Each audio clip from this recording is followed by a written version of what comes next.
Mercury Events.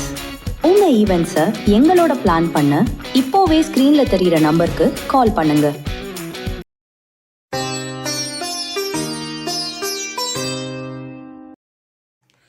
ஓம் சரணாகத தீனார்த்த பரித்ராண பராயணே சர்வஸ்யார்த்திகரே தேவி நாராயணி நமஸ்துதே. வணக்கம் நேயர்களே, இது மகாலட்சுமி ஜோதிடம் வழங்கும் காலச்சக்கரம். உங்கள் அன்பு ஜோதிடர் ஸ்ரீராம்ஜி பேசுகிறேன். அனைவரும் நலமுடன் இருக்கிறீர்களா?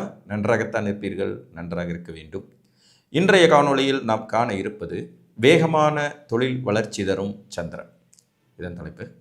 பொதுவாக சந்திரலக்கண அடிப்படையில், அதாவது உங்களுடைய ராசியின் அடிப்படையில் தொழில்களின் வளர்ச்சி என்பது இன்றியமையாத ஒன்றாகும். நார்மலாக பார்த்திங்கன்னா ஒரு மனுஷன் தொழில் செய்யக்கூடிய அளவுக்கான பக்குவமும் வயதும் கிட்டத்தட்ட 36 வயசு 35 வயசுக்கு மேலே 40 வயசில் தான் வரும். அந்த எக்ஸ்பீரியன்ஸ் அதுக்கு முன்னாடி கூட கொஞ்சம் யோசிச்சுக்கிட்டே இருப்பாங்க. விதிவிலக்குகள் எல்லா இடத்துலையும் இருக்கும், நம்ம அதை பற்றி பேசக்கூடாது. நார்மலாக ஒருத்தர் தொழில் செய்கிற அளவுக்கு பக்குவமும் மன தைரியமும் ஓரளவுக்கு பொருளாதார வசதியும் கிடைப்பது என்பது 35 வயசுக்கு மேலே 40 வயசுக்கு மேலே தான். இன்னும் சொல்லப்போனால் 40 வயசுக்கு மேலே தான் நிறைய பேர் தொழில் பண்ணுறாங்க.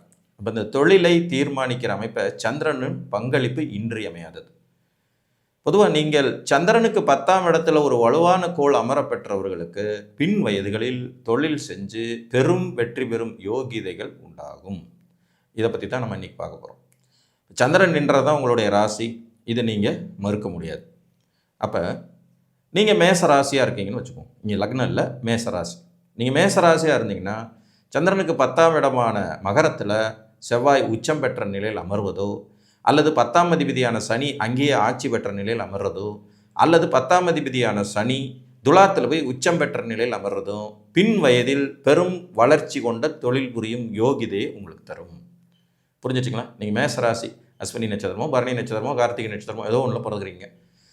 சந்திரனுடைய வீட்டுக்கு 10ஆம் வீடான மகரத்தில் செவ்வாய் உச்சமாக இருந்தாலும் சரி, சனி ஆட்சியாக இருந்தாலும் சரி, அல்லது உங்களுக்கு அந்த வீட்டுக்கு அதிபதியான சனி உச்ச வலிமை பெற்றிருந்தாலும் சரி, ஒரு அற்புதமான அமைப்பு. பின் வயதுகளில் தொழில் செஞ்சு வெற்றி பெறும் யோகிதைகளை பெறுவீர்கள்.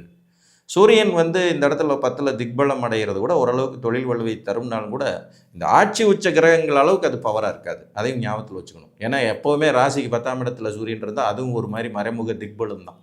அதனால் எல்லா ராசிக்கு 10ல் சூரியன் இருக்கிறதும் ஒரு விதத்தில் நல்லதுன்னு எடுத்துக்கலாம்.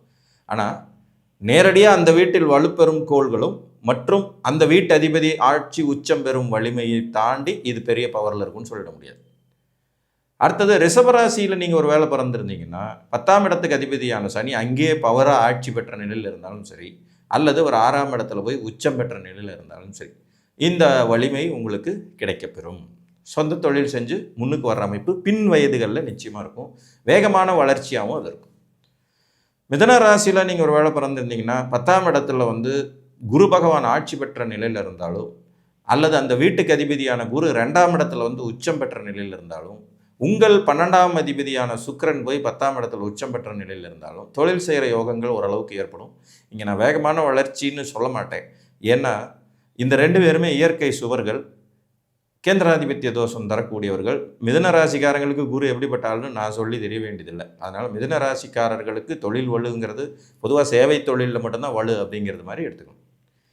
நீங்கள் கடகராசி, புனர்பூசம் பூசம் ஆயில்யம் இதில் ஏதாவது ஒன்றோட பிறந்திருந்தீங்கன்னா மேசத்தில் உச்ச சூரியனோ உச்ச ஆட்சி செவ்வாயோ அமர்ந்தார்கள்னாலோ, அல்லது அந்த வீட்டுக்கு அதிபதி செவ்வாய் போய் மகரத்தில் உச்சம் பெற்ற நிலையில் அமர்ந்தார்னாலும் அற்புதமான தொழில் புரிந்து வளர்ச்சி அடையும் யோகிதைகள். அதுலேயும் மிகச்சிறந்த வளர்ச்சின்னு சொல்லலாம். ஏன்னா சரராசி, சர வீட்டில் 2 வலிமையான கிரகங்கள், அதுலேயும் கடகம் வேற, கேட்கவே வேணாம்.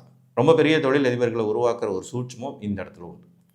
நீங்கள் ஒருவேளை சிம்ம ராசியாக இருக்கீங்க, மகம் பூரம் உத்திரம் இதில் ஏதாவது ஒரு நட்சத்திரத்தில் பிறந்த சிம்ம ராசிக்காரன்னா உங்களுக்கு 10ஆம் இடத்துல, ராசிக்கு 10ஆம் இடமான ரிஷபத்தில் உச்ச சந்திரன் அமர்வது, அங்கேயே ஆட்சி பெற்ற சுக்கிரன் அமர்வது, அல்லது அந்த சுக்கிரன் போய் 8ஆம் இடத்துல உச்சம் பெறுறது, இதெல்லாமே உங்களுக்கு பின் வயதில் தொழில் விருத்தியை, யோகிதையை, முன்னேற்றத்தை தரும் ஒரு அமைப்பாகும். புரிஞ்சிச்சிங்களா? கன்னி ராசியாக நீங்கள் இருக்கீங்கன்னா 10ஆம் வீட்டில் புதன் வலுக்கிறது, அல்லது லக்னத்திலேயே புதன் வலுக்கிறது, அந்த ராசியிலே புதன் வலுக்கிறது. இந்த 2 ஆப்ஷன் உங்களுக்கு தொழில் புரியும் யோகிதை தரும். நீங்கள் உபய லக்னங்களை கொஞ்சம் கூர்ந்து கவனிச்சிங்கனாலே மிதுனத்துக்கும் சரி கன்னிக்கும் சரி இந்த ராசியில் அவ்வளோ பெரிய தொழில் வலு வராதுங்கிறதான் சூட்சமாக இருக்கும். பட் ஆனால் சேவை தொழில்கள் மாதிரி ஒரு சில தேர்ந்தெடுக்கப்பட்ட துறைகளில் இவங்களும் சக்ஸஸ் பண்ணுறாங்கங்கிறது மறுக்க முடியாது. ஒரு ஆடிட்டரா, ஒரு டாக்டரா, ஒரு வக்கீலா, ஒரு அஸ்ட்ராலஜரா, இவர்களால் பெரும் வெற்றிகளை பெற முடியும். ஆனால் இது எல்லாமே சேவை தொழில்கள் அப்படிங்கிற அடிப்படையில் வருங்கிறதையும் மறந்துடக்கூடாது. நீங்கள் துலாம் ராசியாக இருக்கீங்க. துலாம் ராசியாய் வரும்போது உங்களுக்கு 10ஆம் இடத்துல உச்சம் பெற்ற குரு அமர்ந்தாலும், 10ஆம் இடத்திலேயே சந்திரன் வலுப்பெற்ற நிலையில் அமர்ந்தாலும், அல்லது 10க்குடைய சந்திரன் பௌர்ணமி சந்திரனாக எந்த இடத்தில் அமர்ந்திருந்தாலும், மேலும் 8ஆம் இடமான ரிஷபத்தில் உச்ச வலு பெற்றிருந்தாலும், உங்களுக்கு தொழில் புரிந்து வெற்றி பெறும் யோகியதைகள் நிச்சயமாக பின் வயதுகளில் இருக்கும். நார்மலாகவே துலா லக்னம் தொழிலுக்குன்னே உண்டான லக்னம் தான். ஸோ அந்த வகையில் இது சிறப்பு. துலாம் ராசி. விருச்சிக ராசியாக நீங்கள் இருக்கீங்க. விசாக நட்சத்திரம், அனுச நட்சத்திரம் அல்லது கேட்டை நட்சத்திரத்தில் பிறந்த விருச்சிக ராசிக்கார் 10ஆம் இடத்துல ஆட்சி பெற்ற சூரியன் திக்பலம் பெற்ற நிலையில் அமர்றதுங்கிறது ரொம்ப ரொம்ப ரொம்ப சிறப்பு. இந்த அமைப்பு உங்களுக்கு இருந்தாலும், அல்லது சூரியன் போய் 6ஆம் இடத்தில் உச்ச வலு பெற்ற நிலையில் இருந்தாலும், பௌர்ணமி சந்திரனால் சூரியன் பார்க்கப்பட்டுக்கிட்டு இருந்தாலும், விருச்சிக ராசிக்காரங்களுக்கு பௌர்ணமி சந்திரனால் சூரியன் பார்க்கப்படணும்னா ரிஷபத்தில் சூரியன் இருக்கணும், இவங்க விசாக நட்சத்திரத்தில் பறக்கணும், அல்லது அனுசமாக இருந்தால் கூட ஓகே தான். இது பௌர்ணமி சந்திரனுங்கிற அந்த அடிப்படையில் வரக்கூடிய ஒரு யோகம். இந்த அமைப்பும் பின் வயதில் தொழில் புரிய வேகமான வளர்ச்சி தரும் தொழில்களை ஏற்படுத்தி தரும். இன்றைக்கி ஜாதகம் பார்க்குறதுல பெரும்பாலான ஒரு சொந்த தொழில் பண்ணிடலாமா சார் அப்படிங்கிற மாதிரி ஒரு கேள்வியை தான் கேட்குறாங்க. அதற்கு இந்த அமைப்பு உங்களுக்கு இருந்தால் கட்டாயம் பண்ணலாம் தைரியமாக. 10ல் வலுத்த கோளோ 10ஆம் அதிபதி வலுத்தோ அது ராசி அடிப்படையில் இருந்தால் சிறப்பு. தனுசு ராசியில் நீங்கள் பிறந்திருக்கீங்க. மூலம், பூராடம், உத்திராடம், 1ஆம் பாதம் தனுசு ராசினா 10ஆம் இடத்துல புதன் உச்சம் பெற்ற நிலையில் இருப்பது, அல்லது அந்த இடத்தில் சூரியனோடு புதன் சேர்ந்து தர்மகர்மாதிபதி யோகம் கிடைக்கப் பெறுவது, 7ஆம் இடத்துல புதன் போய் ஆட்சி பெற்ற நிலையில் சூரியனோடு சேர்ந்து இருப்பது. இங்கே சூரியனோட புதன் சேர்ந்துடணும். அப்போ தான் ஓரளவுக்காவது தொழில் வலுன்னு எடுத்துக்கலாம். தனிச்ச புதனாக இருந்தார்னா அவர் தொழில் வலுவை தர்றதுக்கு பதிலாக வேறு மாதிரி பிராபலங்களை கொடுத்துருவார், கேந்திராதிபதிங்கிறதுனாலங்கிறது. இதில் கவனமாக இருக்க வேண்டியது அவசியம். நீங்கள் மகர ராசியாக இருக்கீங்க அப்படிங்கும்போது 10ஆம் இடத்தில் சுக்கிரன் வலுத்து ஆட்சி பெற்ற நிலையில் இருப்பது, இந்த இடத்தில் வலு கொள்ளக்கூடிய உங்கள் ராசிநாதனான சனி உச்ச வலிமையோடு இருப்பது, இது ரெண்டும் சிறப்பாக பின் வயதில் தொழில் செய்து முன்னுக்கு வரும் யோகிதைகளை தரும்.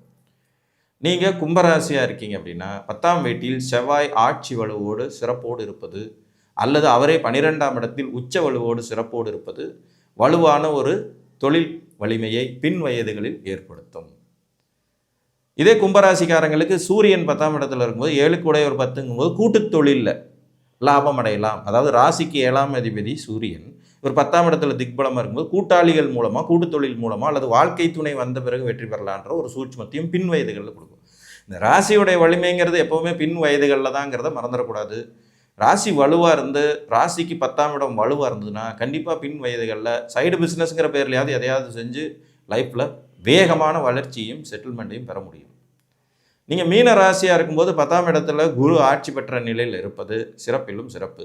இந்த மீன ராசிக்கு மட்டும் இன்னும் கூடுதல் சிறப்புனா, செவ்வாய் 10ல் உட்கார்ந்தாருனாலும் ஓகே தான். ராசிக்கு 10ஆம் இடத்துல சூரியன் 10ஆம் இடத்துல உட்கார்ந்தாலும் உங்களுக்கு தொழில் செய்யும் யோகிதைகள் உண்டாகும் பின் வயதுகளில்.